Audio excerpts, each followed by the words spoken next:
कल रात एग्जैक्टली कोई 11:15 बजे के करीब बिटकॉइन की ब्लॉकचेन जो है वो दो हिस्सों में डिवाइड हो गई है। ये बैकग्राउंड पे फोर्क ऑब्जर्वर वेबसाइट पे आप क्लियरली देख सकते हैं कि बिटकॉइन की ब्लॉकचेन ठीक 9,61,631वें ब्लॉक के बाद दो हिस्सों में डिवाइड हो गई। ये ऊपर वाली जो ब्लॉक्स आपको नजर आ रहे हैं ये बिटकॉइन की मेन चेन के हैं, जबकि नीचे जो आपको ब्लॉक्स नजर आ रहे हैं ये बिटकॉइन के ऊपर जो सॉर्ट फोर्क करने की कोशिश की जा रही थी। एक प्रपोजल पेश की गई जिसको BIP 110 बोलते हैं। और अगर आप मुझे सोशल मीडिया पे फॉलो करते हैं, एक्स पे, ट्विटर पे, टिकटॉक पे, फेसबुक पे, और अगर आप मुझे टेलीग्राम पे और यूट्यूब पे फॉलो करते हैं तो मैं ऑलरेडी जब से ये प्रपोजल पेश की गई है इस हवाले से आपको टाइम टू टाइम अपडेट करता आ रहा हूं। इस प्रपोजल के हवाले से जिन लोगों को नहीं पता मैं मुख्तसर बता देता हूं। अभी बिटकॉइन की ब्लॉकचेन दो हिस्सों में डिवाइड हो गई है।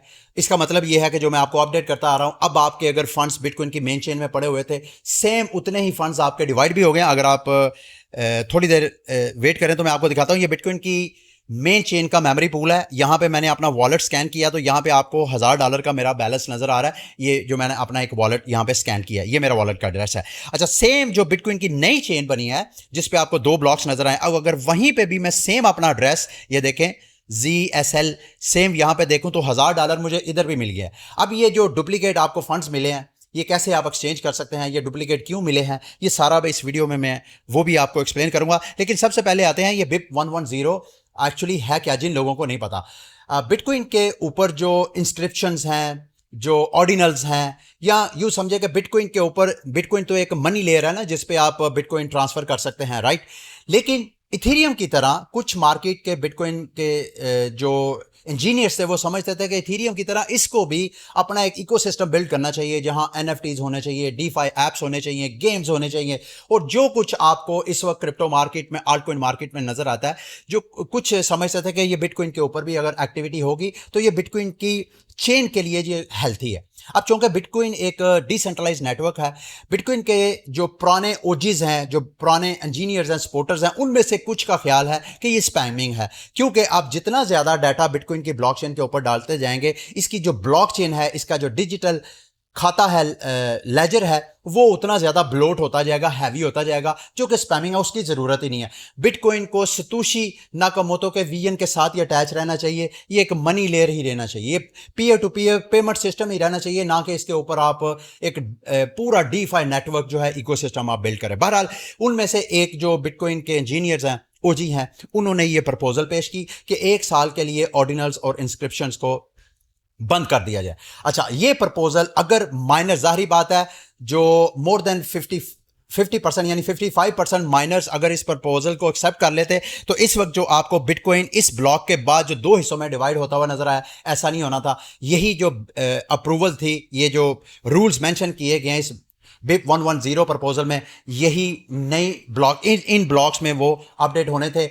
ऑर्डिनल्स, इंस्क्रिप्शंस या इस तरह का तमाम वो स्पैम हैवी डाटा जो है बिटकॉइन की ब्लॉकचेन पे सेव नहीं होना था। लेकिन चूंकि इस प्रपोजल को जो माइनर्स हैं उन्होंने सपोर्ट नहीं किया, जब तक ये ब्लॉक, ये लास्ट ब्लॉक माइन हुआ है, सिर्फ 2 से 3% जो टोटल ग्लोबल दुनिया के बिटकॉइन माइनर्स हैं, सिर्फ 2 से 3% इस प्रपोजल को वो सपोर्ट कर रहे थे। बाकी 98% क्यों नहीं कर रहे थे, ये मेजर सवाल है। इस वजह से क्योंकि ये इंस्क्रिप्शन ऑर्डिनल्स की वजह से बिटकॉइन के ऊपर इकोनॉमिक एक्टिविटी बढ़ती है, और इकोनॉमिक एक्टिविटी का मतलब ये है कि माइनर्स के रिवार्ड, उनकी इनकम में इजाफा होता है। माइनर्स के रिवार्ड दो तरह के होते हैं, अगर आपको नहीं पता, एक को ब्लॉक सब्सिडी बोलते हैं। ये बिटकॉइन हाल्विंग, अक्सर आपने सुना होगा कि बिटकॉइन हर 4 साल बाद अपना जो ब्लॉक सब्सिडी है या ब्लॉक रिवार्ड है, जो कि फिक्स माइनर्स को रिवार्ड दिया जाता है, वो हर 4 साल बाद हाफ हो जाता है। तो एक तो माइनर्स को ये ब्लॉक रिवार्ड फिक्स मिलता रहता है, और ये उस वक्त तक मिलता रहेगा जब बिटकॉइन की टोटल जो सप्लाई है 21 मिलियन जो है वो माइन नहीं हो जाती, और जो सन 2140 में जाके होगी, हर 4 साल बाद वो रिवार्ड जो है वो कम भी होता जाएगा।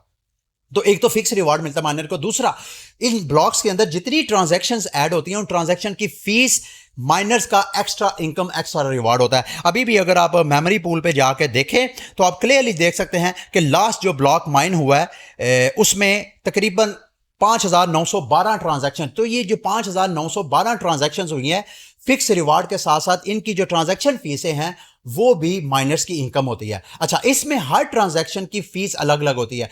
जितना ट्रांजैक्शन हैवी होगी, like inscription, ordinals, images, sound, videos, ये जितना डाटा ज़्यादा होता है, जितना हैवी होता जाएगा, माइनर्स को उसकी फीस उतनी ज़्यादा मिलेगी। तो माइनर्स इन इंस्क्रिप्शन और ऑर्डिनल्स को कैसे वो रिमूव कर सकते हैं, क्योंकि ये इनका मेन सोर्स ऑफ इनकम भी है ब्लॉक रिवार्ड से हटके। तो इस वजह से माइनर्स की सपोर्ट ना होने की वजह से आपको बिटकॉइन दो ब्लॉकचेन्स में डिवाइड होती हुई नजर आ रही है। और ये दोनों के एक्सप्लोरर पे जाके अगर मैं आपको दिखाऊं कि मेरा अपना वॉलेट, ये देखें, ये वाला बिटकॉइन का जो नया साइड चेन बनी है BIP 110, उसके जो एवरेज ब्लॉक माइनिंग टाइम है वो 8 घंटे है, जबकि जो बिटकॉइन की मेन चेन है उसका एवरेज ब्लॉक टाइम जो है वो 11 मिनट है। अब आप ये सोच सकते हैं नई चेन बन गई, उसमें एवरेज ब्लॉक माइनिंग टाइम क्यों बढ़ गया? क्योंकि जब बिटकॉइन यहां से स्प्लिट हो गया, नई चेन बन गया, तो जो नई चेन बनी है यहां पे, अगर मैं आपको यहां पे विजुअली दिखाऊं, तो ये जो नई चेन बनी है इसने इनहेरेंट किया जो बिटकॉइन की डिफिकल्टी है। बिटकॉइन की डिफिकल्टी यहां पे अच्छी खासी थी, तो यहां पे माइनर्स है ही नहीं, चंद एक सिर्फ 2-3% माइनर्स हैं जो इसको सपोर्ट कर रहे हैं, जबकि डिफिकल्टी जो है वहीं पे हैवी की हैवी है। इस वजह से यहां नई चेन में बिटकॉइन के ब्लॉक्स को माइन करने में कम से कम 8 घंटे लग रहे हैं, जबकि बिटकॉइन की मेन चेन के ऊपर 8 मिनट। उस डिफिकल्टी लेवल पे इतने ज्यादा माइनर्स हैं कि कोई ना कोई ब्लॉक जो है वो जो मैथमेटिकल पजल है उसको सॉल्व करके ब्लॉक माइन कर रहा है। तो ये ब्लॉक हर 2000 कोई 14 ब्लॉक्स के बाद ये डिफिकल्टी लेवल एडजस्ट होता है। तो अगर ये 2014 और समथिंग जो नंबर है वो ब्लॉक्स माइन करेंगे, तो उसके बाद डिफिकल्टी लेवल जितने ये माइनर्स होंगे उसके हिसाब से डिफिकल्टी लेवल भी डाउन हो जाएगा। Until that time her block जो है 8 घंटे बाद जो है वो माइन होगा। तो इस तरह अब अगर आपके फंड्स कैसे आप डुप्लीकेट देख सकते हैं, यहां पे मैंने अपना वॉलेट एड्रेस स्कैन किया, ये देख सकते हैं हम ZSL। यहां पे आपको मेरे मेन बिटकॉइन बैलेंस पे वॉलेट में आपको $1000 का बैलेंस नजर आ रहा है, राइट। अगर मैं सेम यही वॉलेट अपनी जो नई चेन क्रिएट हुई है BIP 110 के बाद साइड चेन, वहां पर भी देखो तो आपको सेम यही $1000 का बैलेंस नजर आ रहा है। यानी $1000 मेन चेन पे भी मिल गया और $1000 मुझे दूसरी चेन पे भी मिल गया, और ये आप यहां पे देख सकते हैं। लेकिन क्या मैं इसको क्लेम कर सकता हूं या आप इसको क्लेम कर सकते हैं या नहीं? ये उसी वक्त पॉसिबल होगा जितने, अगर आपके पर्सनल वॉलेट में फंड्स पड़े हुए हैं, जैसे कि एक्सवर्ट्स बिटकॉइन वॉलेट है, जैसे कि यूनिस्वैप यूनिसेट वॉलेट है, ट्रस्ट वॉलेट, या जहां जहां भी आपने बिटकॉइन किया हुआ है वो यहां से कॉपी करके। और ये उस वक्त तक आप क्लेम नहीं कर सकते जब तक आप के जो वॉलेट्स हैं या क्रिप्टो एक्सचेंजेस जहां पे आपने बिटकॉइन रखे हुए हैं वो इस नए नेटवर्क को, ये वाला जो नया नेटवर्क यहां पे साइड चेन क्रिएट हुई है, इसके नेटवर्क को ऐड करें।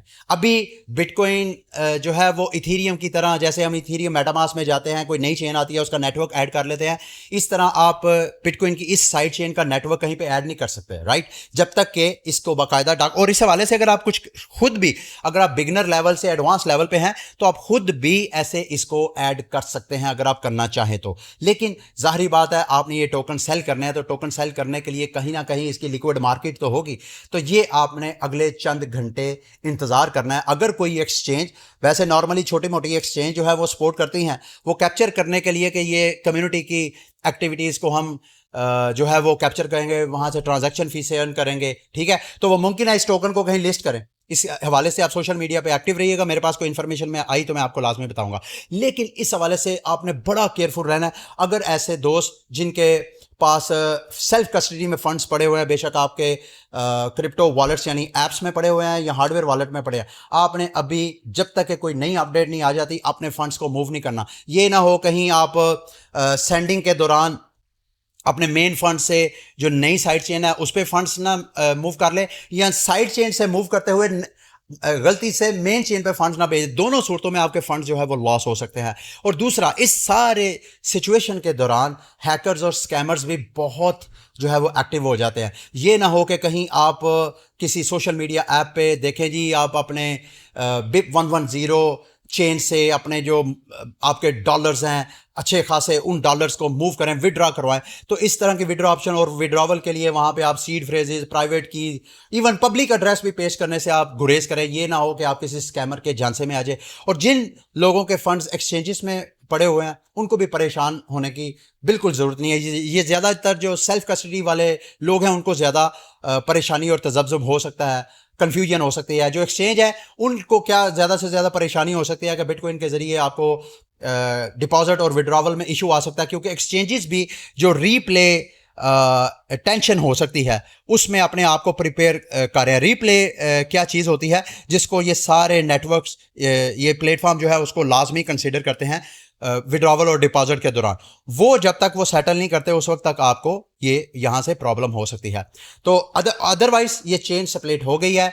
ये चेन, मुझे इन अदर वर्ड्स ये कहने दे कि नहीं, ये सॉफ्ट फोर्क होने की बजाय ये जो प्रपोजल है ये डेड हो चुकी है। ये जो चेन आपको यहाँ पे नजर आ रही है, इन अदर वर्ड्स ये डेड है। ये जो बाकी इस वक्त माइनर इसको 2-3% सपोर्ट कर रहे हैं, ये भी आहिस्ता आहिस्ता अपनी हार मान के तो ये भी दोबारा मेन चेन में आ जाएंगे। यहाँ पे पड़े आपके फंड्स, मुझे ऐसा लगता है वो किसी काम के नहीं है। लेकिन एक और बिटकॉइन के ऊपर हार्ड फोर्क होने जा रहा है। वो पहले दिन से ही इसी नीयत के साथ वो प्रपोजल आई है कि बिटकॉइन को 2 हिस्सों में डिवाइड करना है।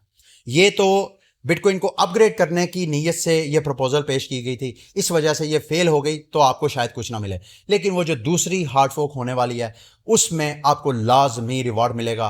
वो कौन सा हार्ड फोर्क है, वो कब होगा, इस हवाले से इंशाल्लाह मैं नेक्स्ट वीडियो अपलोड करूंगा। अगर आप उसी के हवाले से इंफॉर्मेशन लेना चाहते हैं तो आपको चैनल को सब्सक्राइब करना पड़ेगा, बेल के आइकन को हिट करना पड़ेगा। नॉर्मली मैं ये चीज़ें कहता नहीं हूँ। अगली वीडियो तक के लिए मुझे आप इजाज़त दीजिए। अल्लाह हाफिज़।